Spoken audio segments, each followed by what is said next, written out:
How to pick a lock. Only pick your own locks, or you could wind up in a lot of trouble.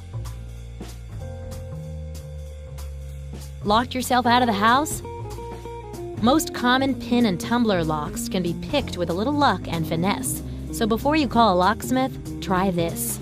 You will need a paperclip or safety pin, and a tension wrench. Optional, a second paperclip. Step 1. Get a paperclip or safety pin and bend it straight.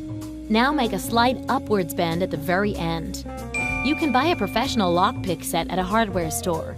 There's a basic size intended for American locks. Step 2. Insert your wrench into the lower part of the keyhole. That is, the side opposite the one where the key's teeth would go in. Step 3. Figure out which way the lock needs to be turned to open by turning the wrench clockwise and then counterclockwise. You'll feel which way has more give. Step 4. Turn the lock the correct way with the wrench, putting slight pressure on it. Hold the wrench in place. Step 5. While keeping pressure on the lock, insert the paperclip into the top part of the keyhole. Step 6. Feel around the keyhole with a paperclip until you locate the pins.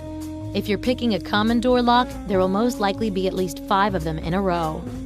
Before you start, many experts suggest raking the lock. Straighten your second paperclip, put a few bends at the wire's end, and, with no pressure on your wrench, shove it to the back of the lock. Now pull it out quickly, pressing against the top of the lock while gently turning your wrench. You might just set a pin or 2 that way. Step 7. Now for the actual picking. One at a time, push each pin up with a paperclip. Try to feel for the moment when the pin reaches its unlocked position. You should feel a slight give, or even hear a faint click. Start with the pin furthest away from you, then move on to the next. Step 8. As you go, apply slightly more pressure with the wrench until you have all the pins lifted up. Step 9. Now turn the wrench fully. Voila! The lock will pop open. Did you know wooden locks were used as far back as 4,000 years ago in ancient Egypt?